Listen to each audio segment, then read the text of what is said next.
has been a lot of talk about the emerging technologies. And many of you have already got yourself familiarized with certain very popular topics like blockchain, artificial intelligence, cloud technology, big data analytics. And the reality is that the things are happening much faster than many people could digest. Because the problem is that our reference points are coming from our previous life.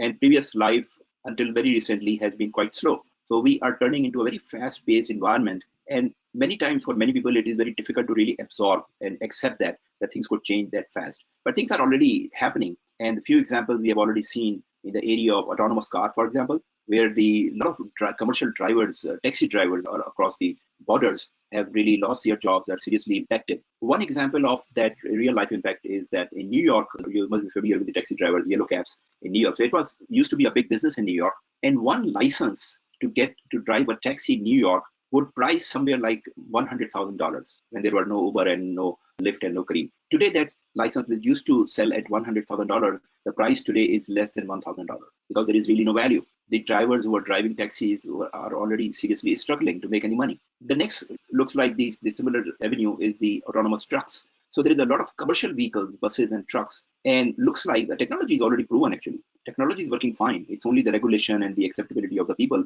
those technologies. So there are 8 million commercial drivers in USA. And based on the current trend and the technology, it looks like that all of them would lose their jobs in a few years' time. You can question the timing, but the trend looks very clear. So what those 8 million people are going to do? Now, I don't expect them to really sit home for the rest of their life. They will do something. They will have to learn something and really make a move and transition. But that would be very painful. That could last from a few months to a few years. And that is basically the job disruption, as we call it. So in accounting, when it comes to the accounting and finance profession, it's even worse. Because generally speaking, with a lot of exceptions, we are very conservative, very traditional. And we accountants as professionals, we don't accept change easily. We don't get convinced with the new ideas. So looking at a big picture of accounting profession, there is really not much talk even going on. Keep aside the actual work or actual innovation, even there is not much discussion going on in the accounting circles. The only discussion going on is the people who are struggling with finding job opportunities, right? So they are waking up gradually, lately, but surely. So I noticed there was a recent statement from the president of the American Institute of Certified Public Accountants,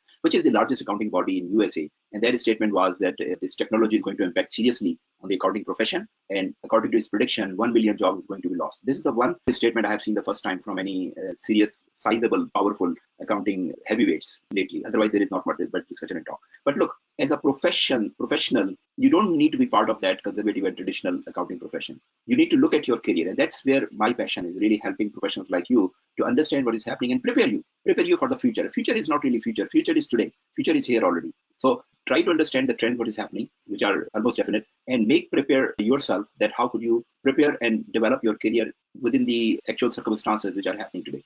Okay. So the numbers you're looking at the screen are these are the actual numbers based on certain industries, how quickly and how fast they're adopting these technologies. And this is a chart I have used many times, and this was from the Future of Jobs report from the World Economic Forum last September. And this clearly indicates that what is going to happen. Look at the top 10 declining jobs, and number 7 is the accountants and auditors. And as I said earlier, that not many people really accept that or agree with it or digest it. And so it looks like unless they are impacted practically by that, they're not going to believe it. But all the factors, all the indications, all the evidences are showing that this is going to happen. Only the question you could make is about the timing, whether it will happen in 2 years or maybe take 5 years. And you could see other job categories as well. But let's focus on the accounting and finance profession here. So this is a slide. I think this is one of the big 4. And there has been a lot of talk about the blockchain. Now, blockchain is the first technology in the history which is really questioning or making it very doubtful the survival of 500-year-old accounting system. So the traditional system we even today follow, double entry accounting system, that was invented more than 500 years ago. And since then, we couldn't find a better way to do the accounting.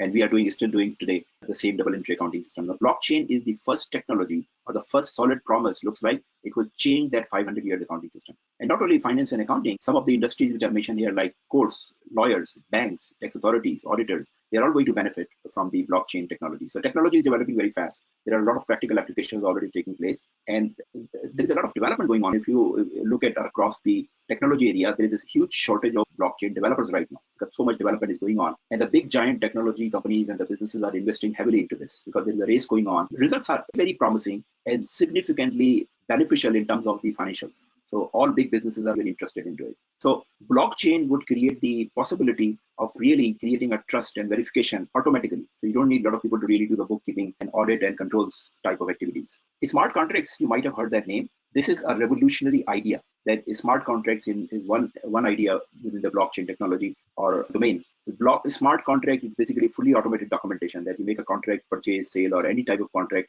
and you define all the conditions and terms and put it to the system, and it works automatically without a human intervention. So that's one thing which is going to significantly change the not only finance and accounting industry, but overall the business. So the main characteristic of a smart contract is that it's auditing, reconciliation, trust, and transparent to all the parties involved. Is audited actually already reconciled and trusted. This is another slide. I think this is also from the Big Four, that how this will take place at matured level once the technology is implemented. So you do the bookkeeping, and a lot of people think that we still need to audit a lot of things. That's true to some extent, but the nature of audit will be very different. Auditors, future auditors, even don't have to look at the document. There is a technology called hash coding. Through the hash coding, they just need to verify the hash. If the hash code is verified, all document is confirmed or verified. So those of you who might have covered already this subject in a little bit detail would agree that hash coding is a very revolutionary technology and significantly reduces the work of audit. So a lot of things are going to happen in this area. And on top of it, let's talk about the analytics, which is another big domain or area within finance and accounting. So let's take a step back and let's understand what data analytics is. So there are 4 types of analytics. One, basic, is descriptive, which is basically that what we have done, historical. This is what we do all the time. In finance and accounting, we are dominated by the descriptive analysis. Then diagnostics. Why did it happen? Again, related to past, but analyzing. We do that to some extent. Not every company does that, but also we do to some extent. What we don't do currently is predictive analysis and the prescriptive analysis. This is about future. Not only that we try to predict future, but how could we make the future as we want it, prescriptive? And that is where the advanced data analytics come up. And that is what about the artificial intelligence and big data analytics, etc. So this thing is also developing very fast. And of course, it's significantly going to impact the finance and accounting profession.